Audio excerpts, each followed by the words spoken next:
Olá, bom dia, graça e paz, que Deus abençoe a todos que estão nesse desafio de ler a Bíblia em um ano. Que Deus abençoe o seu dia e que Deus abençoe a sua vida. Mais 3 capítulos hoje, os 58, os 59 e os 60. Então vamos lá? Então, aqui o propósito é falar sobre o verdadeiro jejum. Aqui é muito forte. O verdadeiro jejum que vai, neste capítulo aqui, tirar todas as suas dúvidas sobre o jejum. O propósito aqui é denunciar o jejum hipócrita de Israel e ensinar o verdadeiro jejum que agrada a Deus. Então, este capítulo aqui é muito fácil de compreender, né? Porque ele vai começar aqui com uma repreensão a Israel por sua hipocrisia no jejum. Então isso é interessante porque o povo praticava o jejum e outras formas aí de devoção religiosa, mas continuava a oprimir os pobres, continuava oprimindo os pobres e buscando os seus próprios interesses. Então aqui, qual é o cuidado? Nós temos que tomar muito cuidado na nossa caminhada cristã, que nós também podemos entrar por este caminho. O capítulo 58, ele fica aqui muito claro, porque essas pessoas, elas não buscavam a Deus só aos domingos, essas pessoas hipócritas. Eles buscavam a Deus todos os dias. Se você olhar aqui a conduta desse povo, você vai falar assim, uau, poxa vida, vai ficar de perplexo, admirado. Então, este povo aqui realmente, você ia falar assim, poxa, esse povo aqui realmente, eles querem Deus, poxa, busca Deus todos os dias. Poxa, esse povo aqui.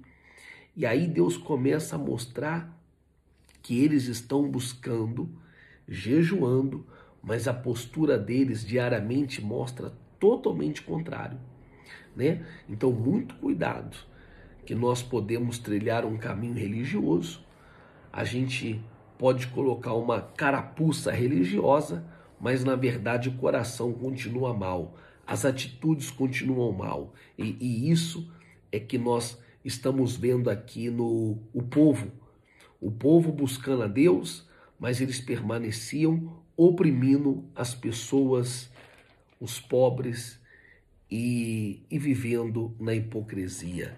Olha só o verso, muito forte isso, o verso 58, capítulo 58, no verso 1 ele começa assim, ó. Gritem alto, não se contenham, levanta a voz como a trombeta, anuncie o meu povo a rebelião dele, a comunidade de Jacó, os seus pecados, pois dia a dia me procuram, não é só os domingos não, todos os dias. Parecem desejosos de conhecer os meus caminhos, como se fosse uma nação que faz o que é direito, o que não abandonou os mandamentos de seu Deus.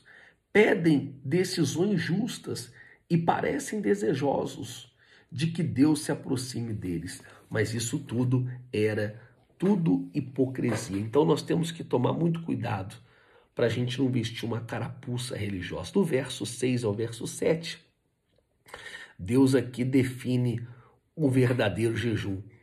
Como que o jejum, qual é o verdadeiro jejum?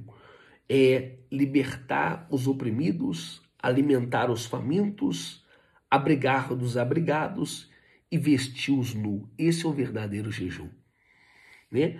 E eu e você faz um jejum certinho. Talvez você faz um jejum tudo certinho. Vou dar um exemplo, você deixa de comer arroz, o feijão, a carne. Talvez você faz um propósito assim, oh, meu Deus, eu vou ficar sem comer um arroz e um feijão durante 7 dias. Aí você faz tudo certinho. Aquele jejum. Mas faz tudo errado espiritualmente. Tudo aquilo que não era para você fazer, você acaba fazendo. Então, é isso que Deus está falando. Que o jejum é uma das práticas espirituais. Como agora, a prática espiritual que você está fazendo de ler a Bíblia. Isso é uma prática espiritual. Então, e que não pode ser uma coisa religiosa. Eu já cumpri aqui a minha obrigação, já fui domingo de manhã para a igreja, então tá bom. Eu já li aqui a Bíblia, já cumpri minha prática, então tá bom. Mas isso não muda você. Isso não melhora nada em você. Então você continua sendo uma pessoa hipócrita, religiosa. O jejum não é para você passar fome ou emagrecer. Não, o jejum é para você colocar a sua carne no lugar dela. Se ela quer se desviar, se ela quer se prostituir, se ela quer ir para o mundo. Quando você jejua, você está colocando a sua carne no seu devido lugar, no lugar dela. E isso Jesus estava explicando aqui, é algo glorioso, é algo magnífico. Amém? Então você passa a ouvir a Deus. O jejum é para isso, você ouvir a Deus. Você passa a ser sensível à voz de Deus. E isso muda você um pouco. Isso tem que mudar você um pouco. Então, Deus vai definir aqui o verdadeiro jejum como libertar os oprimidos e alimentar os famintos.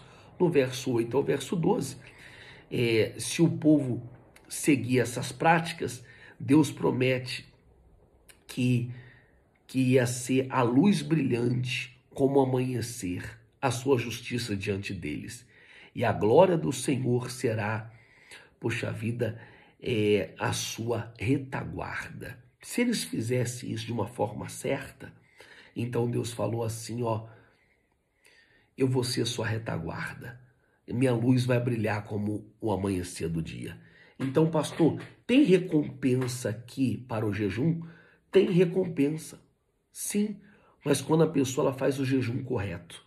O profeta Isaías, ele termina com observação para o sábado e honrar o dia do Senhor, prometendo a bênção para aqueles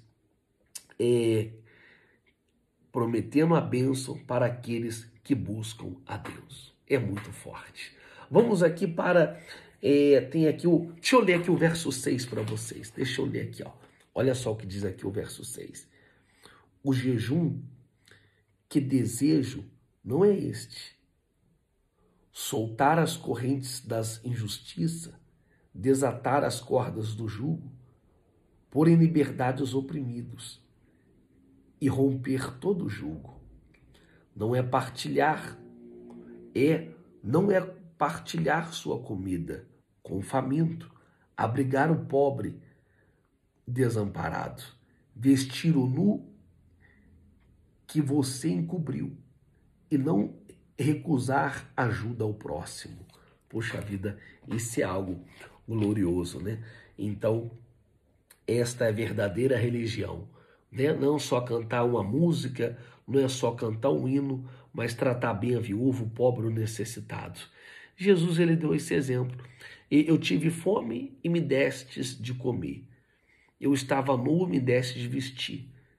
As pessoas falaram, quando que a gente viu o Senhor assim? Quando você faz para os pequeninos, você está fazendo para mim também. Então Jesus, ele explicou isso, e isso é muito forte. Vamos então aqui para o capítulo 59, o propósito é descrever a separação causada pelo pecado. Você sabe que o pecado, ele separa o homem de Deus. Então aqui é a intervenção redentora de Deus.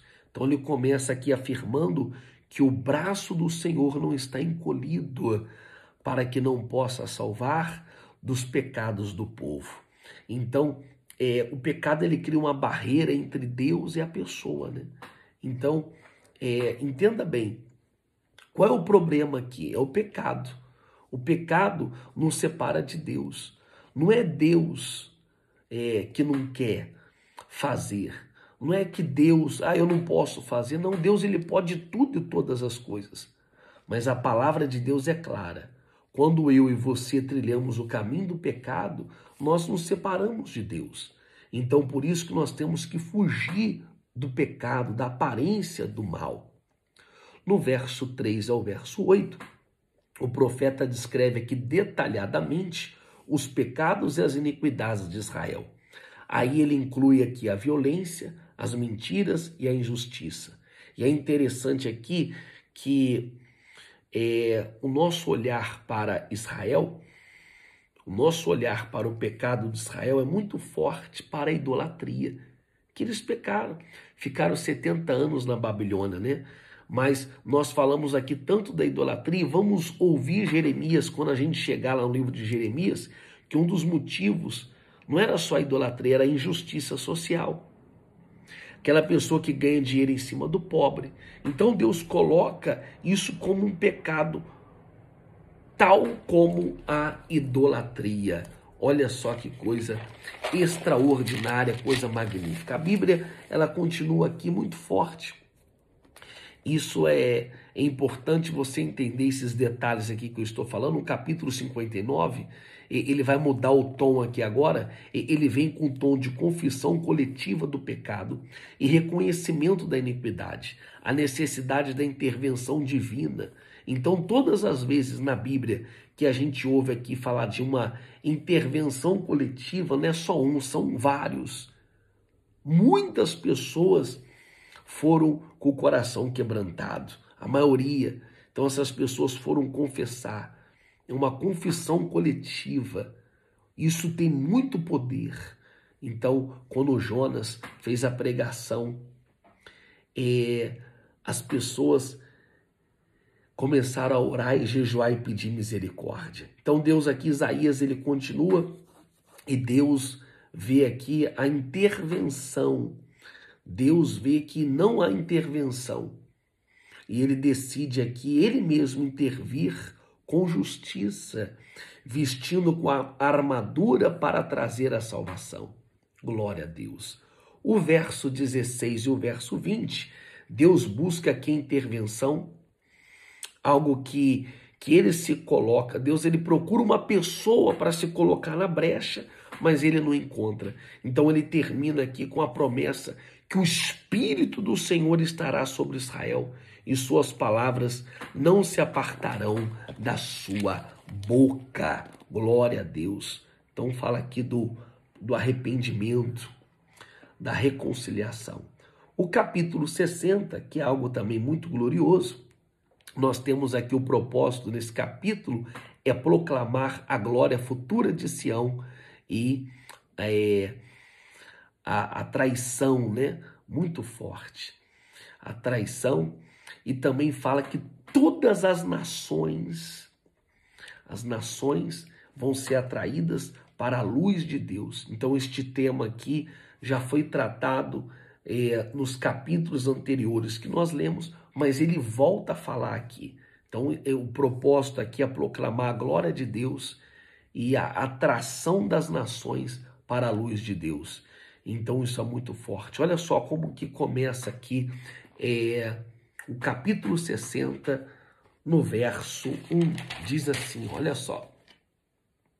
Levante-se e refúgio, porque chegou a sua luz e a glória do Senhor raia sobre você. Olhe, a escuridão cobre a terra, densas trevas envolvem os povos, mas sobre você raia a luz do Senhor e sobre você se vê a sua glória. As nações virão à sua luz e os reis ao fulgor do seu alvorecer. Amém? Glória a Deus, é muito forte. Do verso 4 ao verso 9, enquanto aqui trevas cobrem a terra, a luz de Deus brilha sobre Jerusalém, e as nações e os reis serão atraídos por esta luz. Então o profeta aqui vai descrever aqui a futura prosperidade de Sião, onde os filhos e suas filhas voltarão, e as riquezas das nações fluirão para a sua cidade. Amém? Então isso daqui, falando que todos serão atraídos por essa luz. Então aqui, onde vão pedir oração e conselho, as pessoas têm que ver que você é uma luz, que você é um exemplo. As pessoas têm que falar assim, orem por mim, me dê um conselho, me dê uma orientação, porque isso aqui é muito forte. Eles vão ter que ver esta luz brilhando. Do verso 10 ao verso 18, Sião será uma terra gloriosa com seus portões abertos e não haverá violência dentro dos seus muros. Isaías termina aqui com a promessa do Senhor, que seria a luz eterna em Sião e que os dias de tristeza terminarão e que o povo será justo herdeiro da terra para sempre. Glória a Deus. Nós terminamos aqui mais 3. Esta semana nós vamos terminar o livro de Isaías para a honra e glória do Senhor Jesus. Tá certo? Hoje nosso culto às 19h30, o mês profético de Ana, e eu aguardo por todos vocês. Deus abençoe a todos e até mais.